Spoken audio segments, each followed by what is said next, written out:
ახლა განვიხილავთ ინტერვიუს კოგნიტიურ-ბიჰევიორალ თერაპიაში.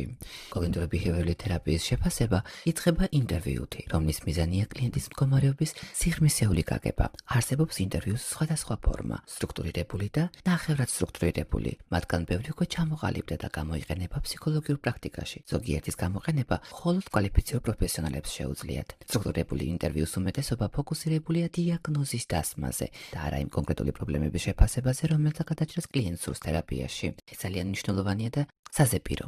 დიაგნოსტიკური ინტერვიუების მაგალითები: SCID სტრუქტურირებული კლინიკური ინტერვიუ DSM-4-ისთვის, SADS აფექტური აშლილობისა და შიზოფრენიის ცხრილი, Prime MD სკრინინგ ინსტრუმენტი პირველადი ჯანდაცვისთვის, DIS დიაგნოსტიკური ინტერვიუს ცხრილი, ADIS-4 შფოთვითი დარღვევების ინტერვიუ DSM-4-ის მიხედვით. ეს ინტერვიუები განსხვავდება სტრუქტურირებულობის დონით და მათი ჩატარების დრო საშუალოდ 45-დან 120 წუთამდეა.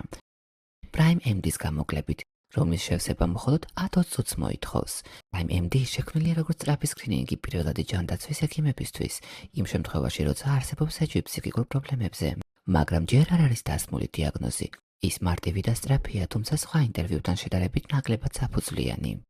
ჩამოთვლით აქან ADIS-4 ყველაზე მეტად გამოიყენება კოგნიტიურ-ბიჰევიორალი თერაპიისთვის, რადგან უკეთ იდენტიფიცირებს შიშის გამომწვევ სიტუაციებსა და ემოციურ რეაქციებს, რაც სასარგებლოა შემთხვევის ფორმულირებისთვის და არა მხოლოდ დიაგნოზის დასასმელად. თუ პრაქტიკაში საჭიროა სწრაფი დიაგნოსტიკური სკრინინგი, მაშინ რეკომენდირებულია mini ინტერვიუს გამოყენება, mini international interview.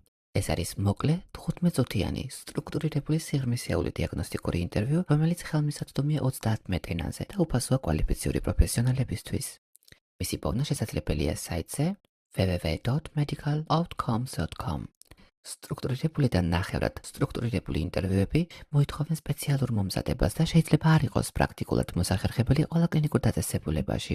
ისინი ძირითადად შეიქმნენ კვლევითი მიზნებისთვის და თავდაპირველად გამოიყენებოდნენ კვლევით ინსტიტუტებში. დიაგნოსტიკური ინტერვიუები ფოკუსირდებიან სიმპტომებზე, მათ განვითარებაზე და DSM-4-ის კრიტერიუმებთან შესაბამისობაზე. მიუხედავად იმისა, რომ ისინი სანდო და ვალიდური მეთოდებია დიაგნოსტიკური მიზნებისთვის, ისინი ნაკლებად გამოსადეგია კოგნიტიურ-ბიჰევიორალი თერაპიის საწყის ეტაპზე, რადგან არ იძლევიან საჭირო ინფორმაციას აზროვნების შაბლონების ან ქცევის ფუნქციური ანალიზისთვის.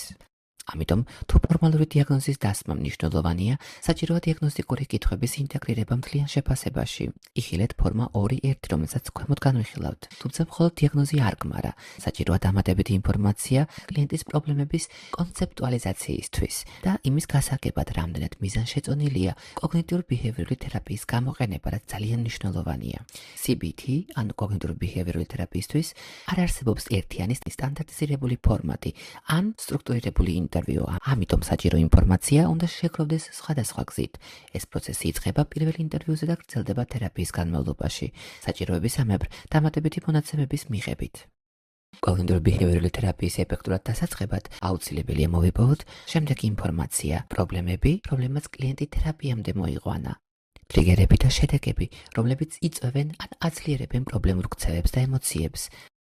ტრიგერების და შედეგების დეტალური აღწერა, რა სიტუაციებში ჩნდება პრობლემა და როგორ რეაგირებს კლიენტი აზრებით, ემოციებითა და ქცევით. ინტერვიუს მიზანია ამ მონაცემების საფუძველზე ჩამოაყალიბოს ფუნქციური ურთიერთობების რუკა. ფუნქციური ურთიერთობების რუკა ეს ფრაზის წინადადება დასამახსოვრებელია და სასაპირებელი.